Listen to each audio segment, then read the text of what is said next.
Hello दोस्तों, कैसे हैं आप सभी। जैसे कि आप जानते ही हैं, अभी टीचर एनएफटी में कई सारी मतलब कि दिक्कतों का सामना करना पड़ रहा है। कंपनी काफ़ी चीज़ों को ठीक करने की कोशिश कर रही है और धीरे धीरे मतलब चीज़ें प्लेटफॉर्म पे भी आ रही हैं। लेकिन इसमें कुछ चीज़ें ऐसी हैं जो आप सभी को जानने की बहुत ज़रूरत है। ठीक है, आप सबको समझना चाहिए। इसके लिए मैं कुछ चीज़ें आपको मतलब कि इसमें क्लैरिफिकेशन देने जा रहा हूँ टीचर एनएफटी के अंदर में, जो कि अभी ट्रीजर फंड के नाम से रीनेम होके मतलब कि मार्केट में आ गया है। सबसे पहली चीज़ कि जितने भी फंड थे जो लोगों के ट्रीजर एनएफटी में पड़े हुए थे, उसको मतलब कंपनी ने स्टेक के रूप में ट्रीजर फंड में, स्टेक में एंड कलेक्शन के अंदर में मतलब कि डाल दिया है। तो आप अपना फंड तो वहाँ कलेक्शन के अंदर दे सकते हैं। लेकिन सबसे बड़ी प्रॉब्लम ये भी है कि सारे जो स्टेक से बना के डाले गए हैं वो सारे लॉक्ड हैं। आप उससे स्टेक लगा सकते हैं। ठीक है, जितने भी दिन का आप चाहें, मैक्सिमम 30 डेज़ का स्टेक्स होता है। लेकिन आप उसको रिडीम नहीं कर सकते। खाली जो भी प्रॉफिट होगा वही रिडीम होकर आपके मेन वॉलेट में मतलब कि आएगा। अब सबसे बड़ी चीज़ ये जानने वाली बात है कि भाई ठीक है, कंपनी ने मतलब कि अपनी तरफ से फ़ंड तो शो कर दिया है, लेकिन जो मेन इसका चीज़ था कि भाई लोग काम करें तो करें कैसे। अब लोगों के लिए एक नए ऐप के अंदर में काम करना बहुत ही टफ हो रहा है।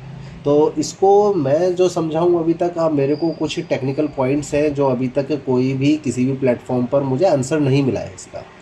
ना ही कहते हैं ना कि अब हम मीटिंग्स बहुत होती हैं, बहुत मतलब जूम मीटिंग्स होती हैं, टेलीग्राम्स मीटिंग होती है, वेबिनार होते हैं। लेकिन अगर आप देखा जाए तो हर शायद हो सकता है हर किसी को बोलने का मौका नहीं मिलता है मीटिंग के अंदर में, या वो क्वेश्चन रेज करने का मौका नहीं मिलता है। ठीक है, अपने हिसाब से लीडर को जो भी ठीक लग रहा होता है, लीडर वो चीज़ डिस्कस करके अपना बता के निकल जाते हैं। अब कंपनी ने सबसे बड़ी चीज़ कहा कि भाई हम आपके ओरिजिनल फंड जो भी ट्रेजर एनएफटी में थे उसको रिलीज़ करेंगे आफ्टर स्पेक लिस्टिंग।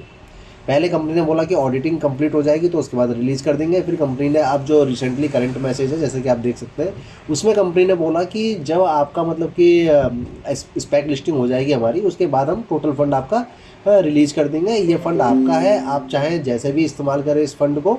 ठीक है, ये आप ही का फंड है। अब सबसे बड़ा मतलब कि जो समझने वाली चीज़ है वो मेरे को ये लगी कि ठीक है, कंपनी जो बोल रही है अपनी तरफ से नोटिफिकेशन डाल रही है, जैसे कि नोटिफिकेशन आप सब देख ही सकते हो कि नोटिफिकेशन जो कंपनी डाल रही है, उस नोटिफिकेशन में कंपनी अब सब चीज़ें डाल रही है। आपको ये वाला भी मैसेज उन्होंने पहले ही ड्रॉप कर दिया था। ठीक है, स्टार्टिंग में कंपनी चलो टाइम पे टाइम बढ़ाती गई, फिर नए प्लेटफॉर्म पर स्विच करने के बाद में कंपनी ने मतलब कि चीज़ों को कंटिन्यू करने के लिए बहुत सारी चीज़ें अपडेट्स लेकर आ रही हैं और उसके नोटिफिकेशन डालती जा रही है। अब मेरे को ये है कि भाई पहले कंपनी ने बोला कि ऑडिटिंग हो रही है कंपनी के अंदर में, इसीलिए आपके फ़ंड को लॉक किया गया है। अब जब मैंने मतलब कि ये मैसेज को पढ़ा तो मुझे एक चीज़ समझ में आया कि कंपनी ने उसमें जो मैसेज में मेंशन किया था कि कंपनी जैसे कि केपीजी हो, केपीएमजी हो गई या डिलॉयट हो गई, तो कंपनी ने ये कभी नहीं कहा कि हम इससे ऑडिटिंग करा रहे हैं। कंपनी ने ये बोला कि इसकी जैसी कंपनी से हमारी ऑडिटिंग चल रही है। अब इसके जैसी कंपनी से ऑडिटिंग चलने का मतलब कंपनी ने कभी आज तक ये भी मतलब कि सामने में नहीं रखा कि एक्चुअल में कौन सी कंपनी टीजर एनएफटी की ऑडिटिंग कर रही है। सबसे पहला प्रश्न तो मेरा यही था कि क्वेश्चन मुझे समझ में ही नहीं आया कि भाई कौन सी कंपनी ऑडिटिंग कर रही है। कि कंपनी को कम से कम ये भी क्लैरिफिकेशन देना चाहिए था कि हाँ, ये कंपनी है जो ये कंपनी आज की डेट में हमारी ऑडिटिंग कर रही है। दूसरी चीज़, स्पेक लिस्टिंग। अब कंपनी ने ये भी क्लियर नहीं किया कि पहले ऑडिटिंग होगी, ऑडिटिंग में जब सब कुछ क्लियर हो जाएगा उसके बाद हम स्पेक लिस्टिंग के लिए जाएंगे।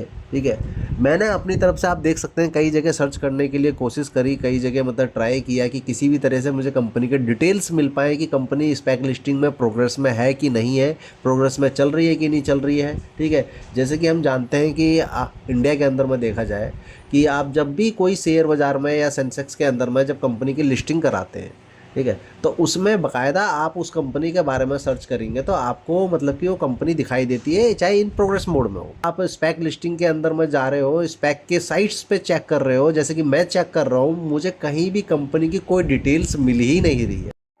किसी के पास में भी इसके इस विषय के बारे में जानकारी है तो प्लीज़ मुझे कमेंट करें, और अगर आपको ये वीडियो अच्छा लगा हो तो प्लीज़ लाइक एंड सब्सक्राइब करें और चैनल पर बने रहें आगे नए अपडेट्स के लिए। Thank you very much.